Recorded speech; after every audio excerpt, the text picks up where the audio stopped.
Welcome back. The next issues for these three Republican candidates for governor: undocumented immigrants in Missouri, and something that's been dominating their campaign ads: foreign ownership of Missouri land. Secretary Ashcroft has been very vocal about that. My bill would have prohibited it. Senate Bill 55 would have prohibited any foreign entity from buying or leasing any land in our state, period. It's less than a 2.5-page bill. Anybody can read it.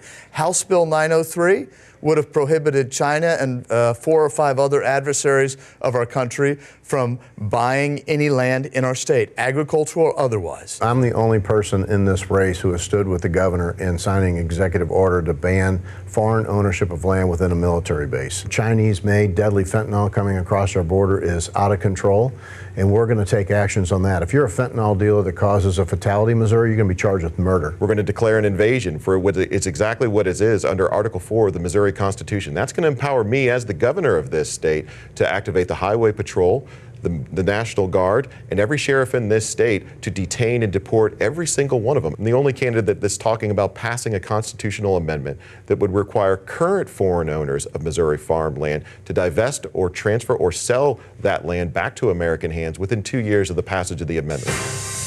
Come November, Missouri voters will likely decide whether to restore abortion rights to essentially the Roe v. Wade standard that was the law of the land until 2 years ago. All three of the candidates say they favor keeping the state's current total ban in place. I hope and pray that that ballot initiative fails, and fails miserably in November. I find Missourians to be a very pro-life Christian, values at its state. But I think the unfortunate thing is, if for God forbid that to pass, at least one of our opponents, the Secretary Ashcroft, said if it would pass, he would have quit. Now, if that were to pass, you don't need a quitter in the governor's office. You need somebody there who's got a proven record of pro-life actions. The institution of abortion harms women. If you look at women who have undergone an abortion, you see much higher rates of suicide. You see much higher rates of mental health issues. Abortion is harming women, not just physically, but psychologically and mentally over the long term. I grew up in a time where men stood up and defended women in our society, and I believe that's what we're going to do here. So I'm going to continue to go out there and talk about the need to protect the women in our society from the scourge of abortion. I have friends that were the product of rape. I have a friend that was the product of incest. My friend that was the product of rape has a 6-month-old child right now. Are you actually trying to say that that individual has no value for something she did not do?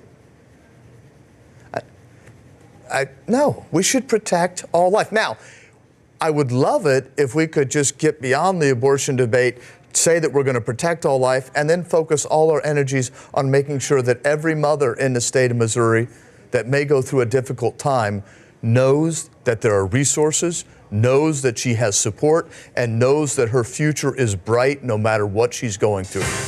One of the most divisive issues in the state continues to be Missouri's ban on transgender medications and medical procedures for minors. State Senator Eigel is first up on this one. I think that subjecting children to these drugs, to these procedures, are barbaric and represent physical and mental abuse of these kids. A medical industry that is profiting to the tunes of millions of dollars off the physical destruction of these children. We are not going to allow that to happen in the state of Missouri. That is absolutely outrageous. They're not old enough to drink. They're not old enough to smoke. They're not old enough to vote. They're not old enough to get married. And yet we would somehow say that they're old enough to make a life-altering decision because they have the false belief that they can change from being a man to a woman or a woman to a man. Look, if you're an adult and you want to spend your own money, that's your thing or your decision. But I think the state has the responsibility to protect children. I don't think kids should be experiments or human experiments for anybody to do. I very much believe in what God made you at birth is who you are, and that no operating room or no physician or no drug should be able to change that. If you're born a boy, you're a boy. If you're born a girl, you're a girl. And I think that's pretty plain and simple. And still to come on our Race for Governor, Missouri Republicans election special. Keeping pro sports teams from leaving the Show Me State. Also, what kind of governor does each of these men aspire to be?